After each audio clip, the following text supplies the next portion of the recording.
Gap ग्यापको Nepali meaning के हो? What is the Nepali meaning of gap?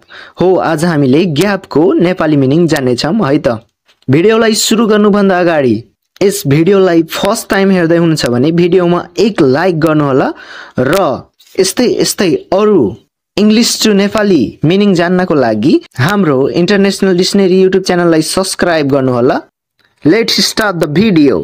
Gap बकबक कचकच व्यर्थको गपसप भन्ने चाहिँ ग्यापको नेपाली मिनिङ हुन्छ।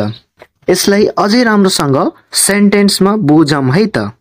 They like to gap for hour over coffee every weekend. उनीहरू हरेक सप्ताह कफी खाँदै घण्टौं गपसप गर्न मन पराउँछन्। They love to gap about their favorite movies. उनीहरूले आफ्नो मनपर्ने फिल्मको बारेमा गफ गर्न मन पराउँछन्। ओके साथीहरू, आजको भिडियो यति नै। यस्तै भिडियो हेर्न नछुटाउनु होला। ओके, हस् त, धन्यवाद।